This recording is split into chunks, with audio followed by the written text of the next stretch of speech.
Good morning সবাইকে। তোমাদের আমি সন্ধিগত মৌল চ্যাপ্টারটা পড়াচ্ছিলাম। সন্ধিগত মৌলর আগের দিন আমরা যেটা করেছি সেটা হচ্ছে আমরা ধর্মাবলীগুলো করছিলাম। ধর্মাবলী, সেটাতে গলনাঙ্ক ও স্ফুটনাঙ্ক আমরা দেখছিলাম যে গলনাঙ্ক এবং স্ফুটনাঙ্ক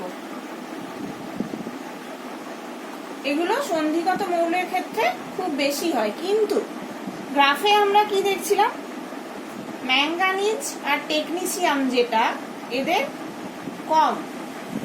এবার আজকে আমরা এর কারণটা পড়ব। তাহলে আমরা জানি যে এর ব্যাখ্যাটা কিরকম, না যে কোনো সন্ধিগত সারির বাঁ দিক থেকে ডান দিকে গেলে কি হয়,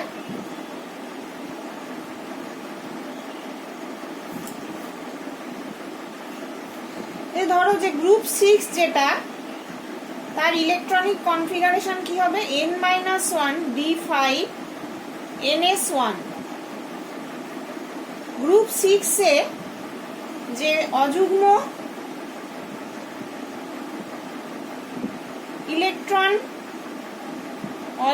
ইলেকট্রনের সংখ্যা সর্বাধিক হয়। আমরা জানি অযুগ্ম ইলেকট্রনের সংখ্যা সর্বাধিক হয়। অযুগ্ম ইলেকট্রনের সংখ্যা বাড়লে, অযুগ্ম ইলেকট্রনের সংখ্যা বাড়লে কি হবে,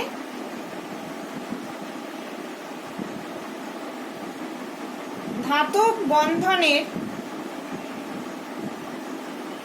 শক্তি বাড়বে, মেটালিক বন্ডিং এর শক্তি বাড়বে। অযুগ্ম ইলেকট্রন যত বাড়বে, মেটালিক বন্ডিং এর শক্তি তত বাড়বে। এবার ক্রোমিয়াম, মলিবডেনাম এদের এইসব মৌলে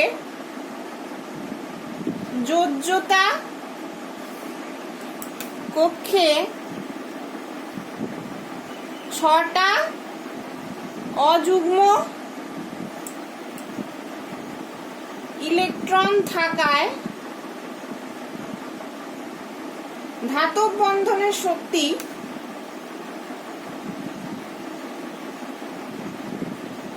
সর্বাধিক হয়। ক্রোমিয়াম, মলিবডেনাম এরা হচ্ছে গ্রুপ 6। তাহলে এদের ক্ষেত্রে ধাতব যোজ্যতা কক্ষে 6টা অযুগ্ম ইলেকট্রন থাকে, d5ns1। তাহলে 6টা অযুগ্ম ইলেকট্রন থাকার জন্য এদের বন্ধন শক্তি সব থেকে বেশি বা সর্বাধিক হয়। তাই এদের গলনাঙ্ক, মেটালিক বন্ডিং যত বাড়বে তার গলনাঙ্ক তত বাড়বে। তো গলনাঙ্ক, স্ফুটনাঙ্ক, এই কারণে এদের ক্ষেত্রে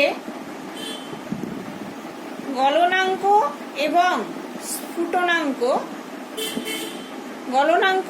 স্ফুটনাঙ্ক দুটোই সর্বাধিক। যেটা আমরা গ্রাফে আগের দিন দেখলাম যে এরকম ভাবে গ্রাফটা আমাদের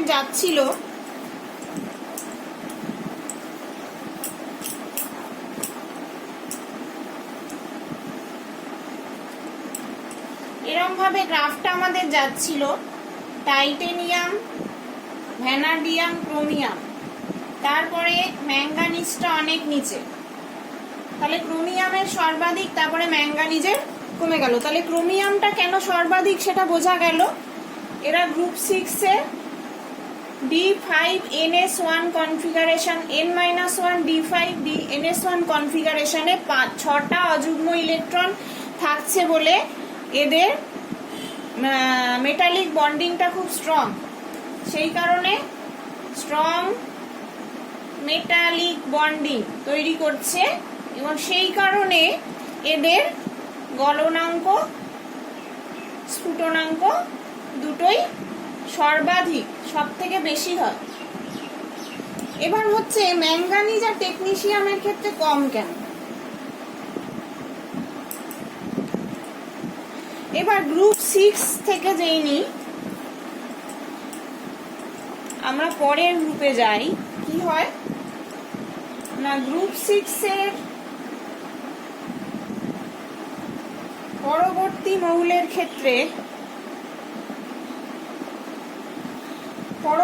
মৌলের ক্ষেত্রে ইলেকট্রনের যুগ্মকরণ ঘটায়, ইলেকট্রনের যুগ্মকরণ হয়।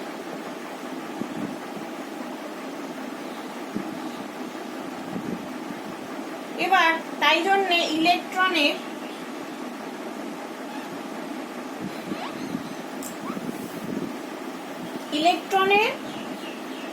যুগ্মকরণ হয়, তাহলে কি হয় না অযুগ্ম বা আনপেয়ার্ড ইলেকট্রন এর সংখ্যা কমতে থাকে।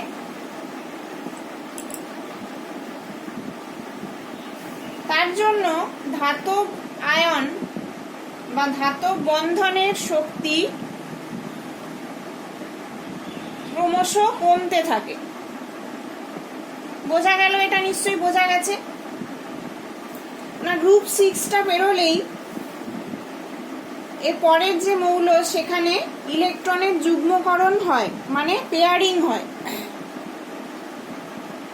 যেই পেয়ারিং হলো অযুগ্ম ইলেকট্রনের সংখ্যা কমতে লাগলো, মানে কি হবে D5N-1 D5NS1 থেকে কি হবে, প্রথমে NS2 হবে, তারপরে ডি ইলেকট্রনগুলো একটা একটা করে বাড়বে, N-1 D6NS2, এরপরেরটা এরম ভাবে আস্তে আস্তে বাড়তে থাকবে। বাড়তে থাকলে কি হবে না অযুগ্ম ইলেকট্রনের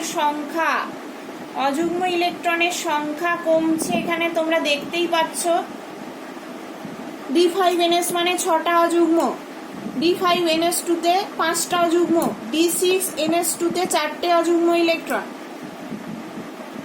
তাহলে সেই কারণে এদের কি হবে, ধাতব বন্ধনের শক্তি ক্রমশ কমতে থাকবে। এবার দেখো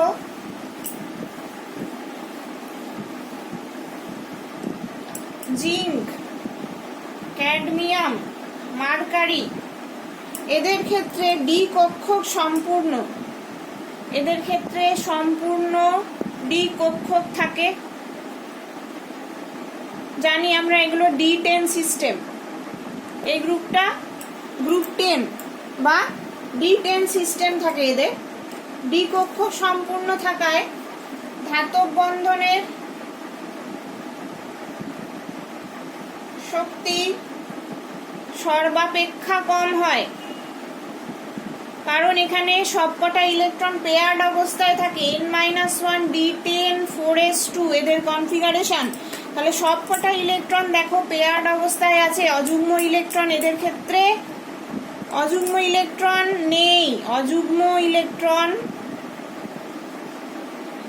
নেই।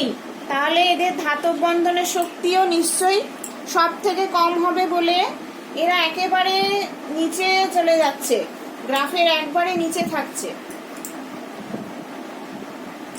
এই কারণে এদের গলনাঙ্ক ছোটনাঙ্ক কম হয়।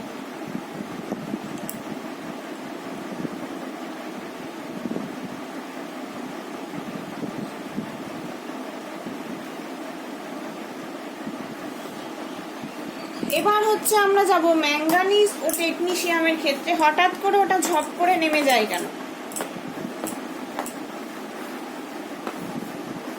দেখো প্রথম ও দ্বিতীয় সারির হচ্ছে ম্যাঙ্গানিজ হচ্ছে প্রথম সারির, টেকনিশিয়াম দ্বিতীয় সারি।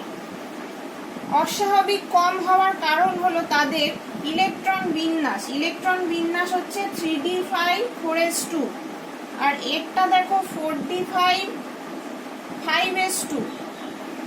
ঠিক আছে, এর দুটোই কিন্তু অত্যন্ত স্থায়ী বিন্যাস। D5 সিস্টেম আমরা জানি হাফ ফিল সিস্টেম খুব স্থায়ী, আর এটা ফুল ফিল সিস্টেম 4s2। এটা হাফ ফিল D5, এটা 5s2, এসটা full fill, ডিটা half field, এখানেও D half field, S fulfil, এটা খুব স্থায়ী বিন্যাস। তাই এই ডি ইলেকট্রনগুলো নিউক্লিয়াস দ্বারা বেশি আকর্ষিত হয়, তার জন্য এই ডি ইলেকট্রনগুলো নিউক্লিয়াস দ্বারা বেশি আকর্ষিত হয়।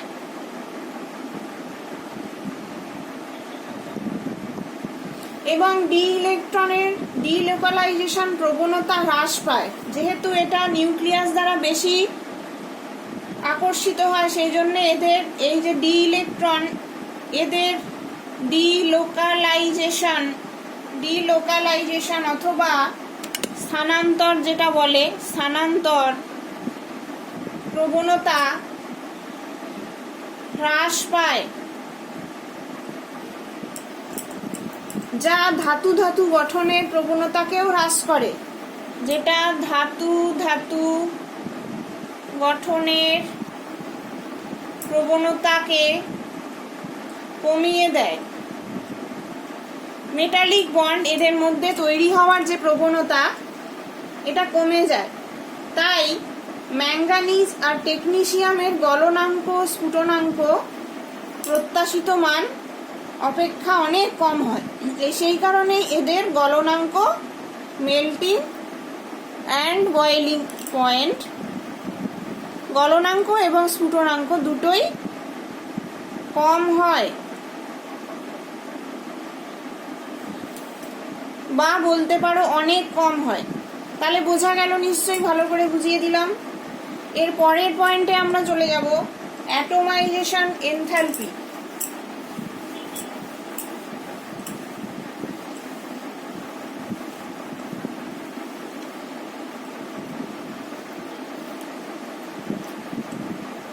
অ্যাটোমাইজেশন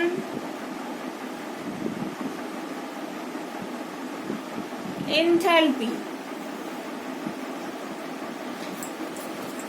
এদের কিরকম হয় না, প্রথমে আমরা গ্রাফটা এখানে পড়ে নিই ছোট করে।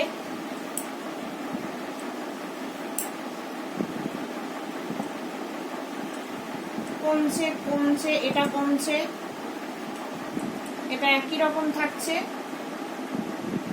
আবার এরকম কমছে। তাহলে এটা বাড়ছে বাড়ছে কমছে, এটা অনেক কমে গেল, তারপর আবার এটা হলো, এটা এটা একই রকম থাকলো, এটা এটা কমে গেল। এটা হচ্ছে আমাদের 3D সারি বা ফার্স্ট সিরিজ অথবা 3D সিরিজ। দ্বিতীয় শ্রেণীর ক্ষেত্রেও এরকমই হচ্ছে। দেখো, প্রথম তিনটে বাড়ছে, তারপরে কমছে, আবার বাড়ছে, তারপর আবার কমছে, তারপর কমছে, তারপর সবার নিচে চলে যাচ্ছে। এটা 4D সিরিজ। 5D তে কি হচ্ছে? একই রকম হবে, প্রথমে বাড়বে, তারপর আস্তে আস্তে কমবে। তাহলে এটা কেন? এর কি কারণ? না, এনথালপি অফ অ্যাটোমাইজেশন সন্ধিগত মৌলের শক্তিশালী ধাতব বন্ধন থাকে, আমরা জানি শক্তিশালী ধাতব বন্ধন উপস্থিত থাকার জন্য কি হয়? উপস্থিত থাকায় এদের অ্যাটোমাইজেশন এনথালপি বা ডেল্টা এইচ এ অ্যাটোমাইজেশন এনথালপি বেশি হয়। তাহলে প্রত্যেকটি সারির মৌলের ক্ষেত্রে পারমাণবিক ক্রমাঙ্ক বা অ্যাটমিক নাম্বার, পারমাণবিক ক্রমাঙ্ক বৃদ্ধির সাথে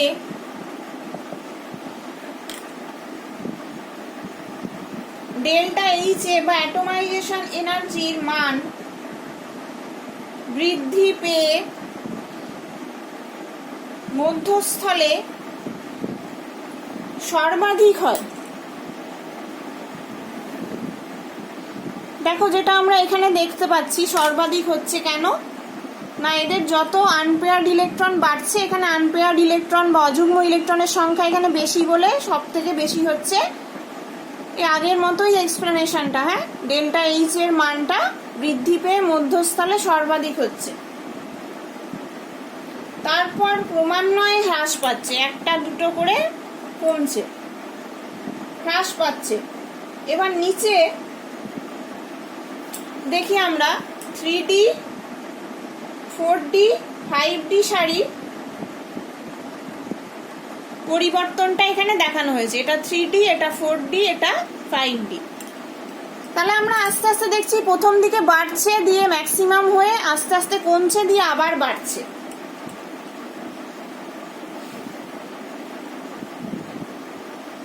তাহলে এই চিত্রটা থেকে আমরা কি বুঝতে পারছি?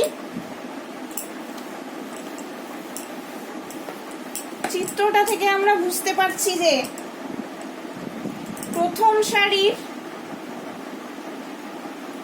প্রথম সারির সন্ধিগত মৌল অপেক্ষা দ্বিতীয় ও তৃতীয় সারি সন্ধিগত মৌলের ডেল্টা এইচ এর মান বেশি।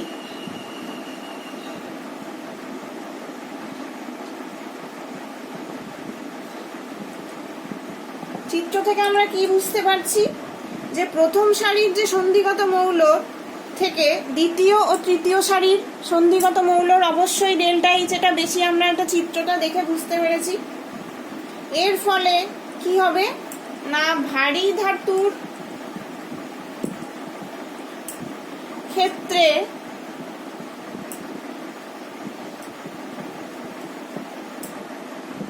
ধাতু ধাতু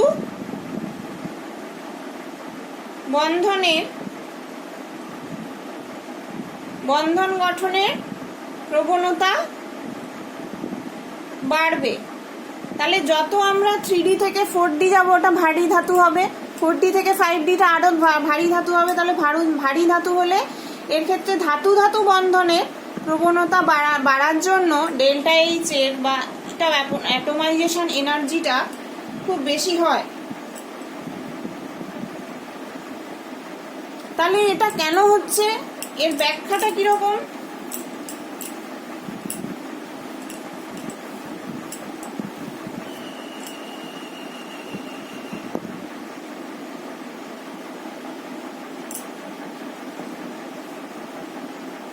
পরমাণুর যোজ্যতা কক্ষে দেখো অযুগ্ম ইলেকট্রনের সংখ্যা বৃদ্ধি বা হ্রাস পেলে মৌল দ্বারা গঠিত ধাতব বন্ধনের শক্তি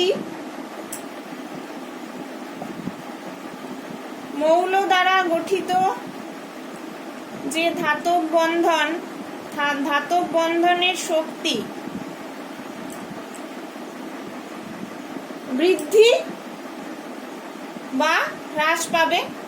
যেটা আমরা আগের পয়েন্টটায় পড়লাম যে অযুগ্ম ইলেকট্রন বৃদ্ধি পেলে মেটালিক বন্ডিং বা ধাতব বন্ধনের শক্তি বৃদ্ধি পাবে, আর অযুগ্ম ইলেকট্রন কম হলে ধাতব বন্ধনের শক্তি কম হবে বা হ্রাস পাবে। ফলে অ্যাটোমাইজেশন এনথালপি বৃদ্ধি পায়, ডেল্টা এইচ বাড়বে, আবার আস্তে আস্তে কমবে।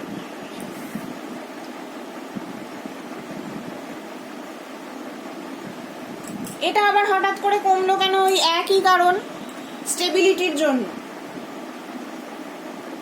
Stability D5NS2 system, D5S2 system বলে এদের স্টেবিলিটি বেশি বলে এদের ক্ষেত্রে খুব কমে যাচ্ছে ডেল্টা এইচে, কারণ এরা মেটালিক বন্ডিং তৈরি করছে না, ইলেকট্রন ডিলোকালাইজেশন এদের কমে যাচ্ছে। পারমাণবিক ব্যাসার্ধ এবং আয়নীয় ব্যাসার্ধ, এই দুটো আজকে আমরা পড়ে শেষ করব আমাদের লেকচার। পরের দিন বাকিগুলো পড়বো। এটা অনেক বড় চ্যাপ্টার, একটু টাইমের ব্যাপার। হ্যাঁ,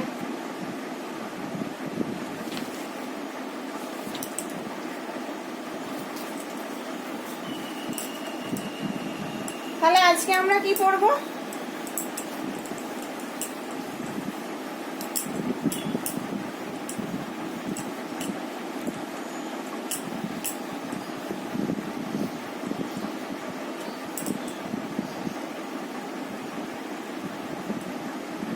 পারমাণবিক ব্যাসার্ধ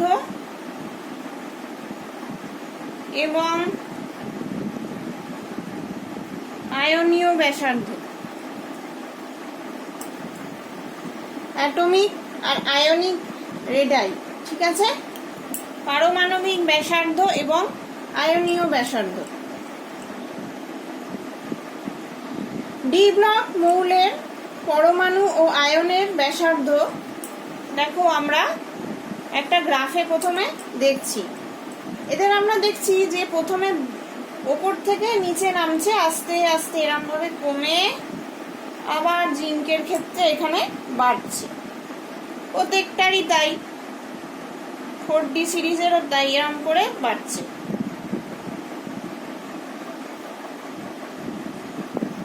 থ্রি এটা 4D সিরিজ। তাহলে এটা হচ্ছে পারমাণবিক ব্যাসার্ধ, ওয়াই অ্যাক্সিস, এক্স অ্যাক্সিস হচ্ছে কোন শ্রেণী।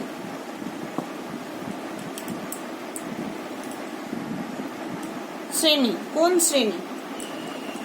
তাহলে পারমাণবিক ব্যাসার্ধ এবং আয়নীয় ব্যাসার্ধ, অ্যাটমিক অ্যান্ড আয়নিক রেডাই,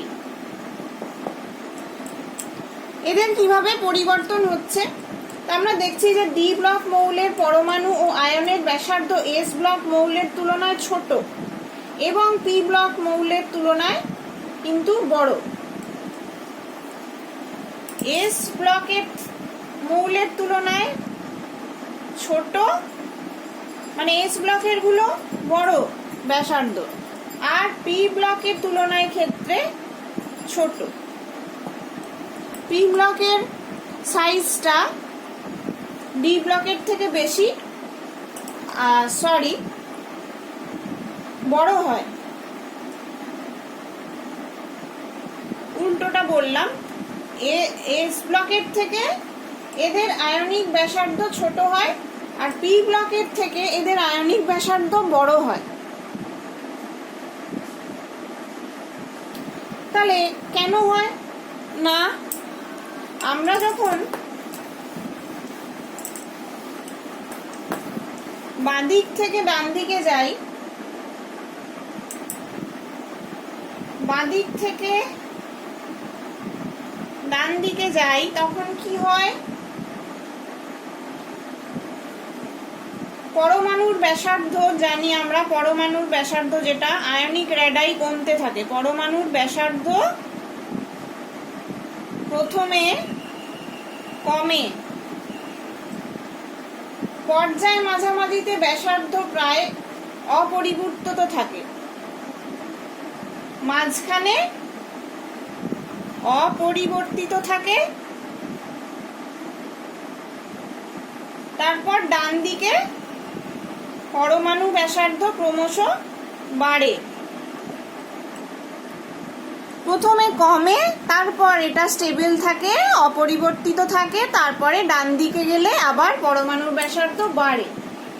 আমরা এটা জানি। আবার পরমাণুর আকার নির্ভর কিসের উপর করে না, সব থেকে শেষ কক্ষে যে ইলেকট্রনটা আছে তার উপর না। পরমাণুর আকার মানে বড় না ছোট সেটা কিসের উপর নির্ভর করে না, নির্ভর করে সর্ববহিস্থ কক্ষের ইলেকট্রন এবং নিউক্লিয়াসের কার্যকরী আকর্ষণ বলের উপর।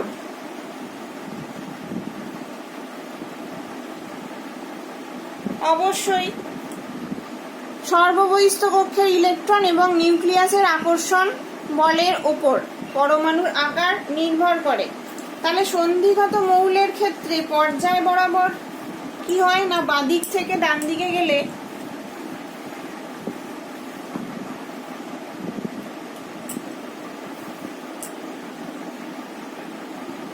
বাঁদিক থেকে ডান দিকে গেলে সর্ববহিস্থ কক্ষের ইলেকট্রন বিন্যাস একই বা 4s2 থাকে।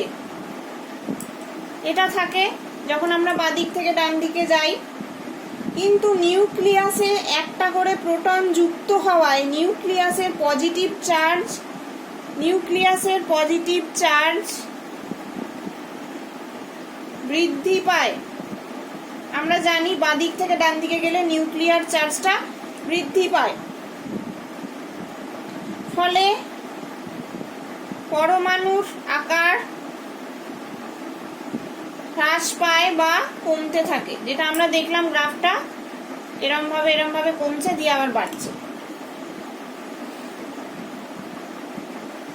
আমার পারমাণবিক ক্রমাঙ্ক বৃদ্ধির সঙ্গে সঙ্গে একটি করে ইলেকট্রন n-1 d অরবিটালে প্রবেশ করে, আমরা জানি।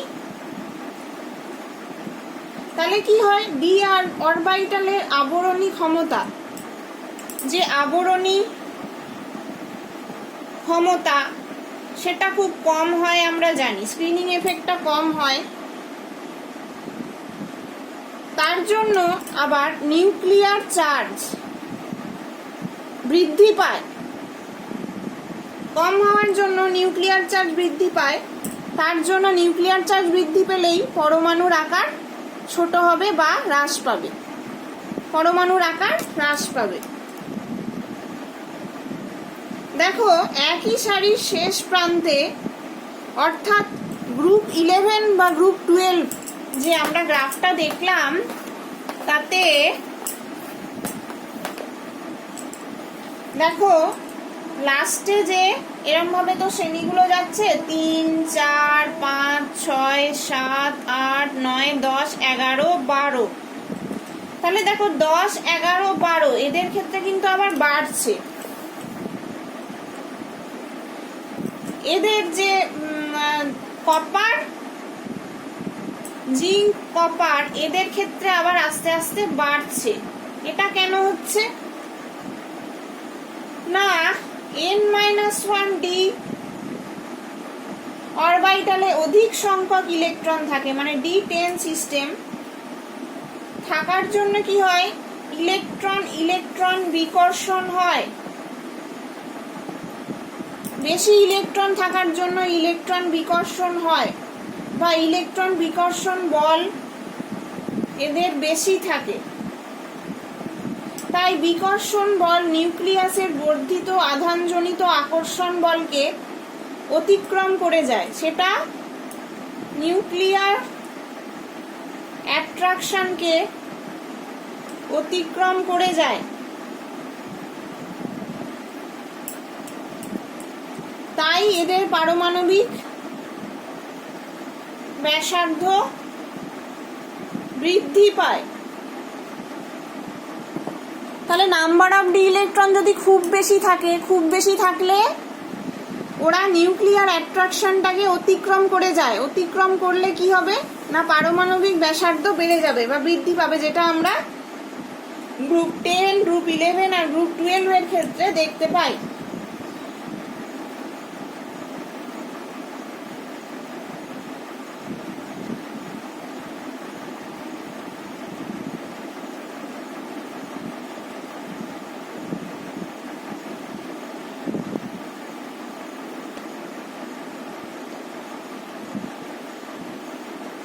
তাহলে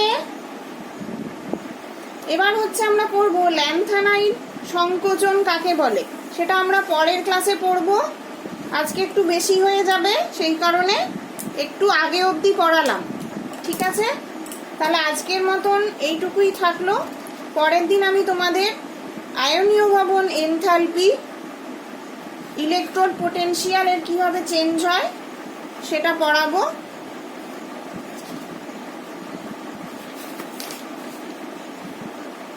আর অক্সিডেশন স্টেট বা জারণ অবস্থাটা পড়াবো।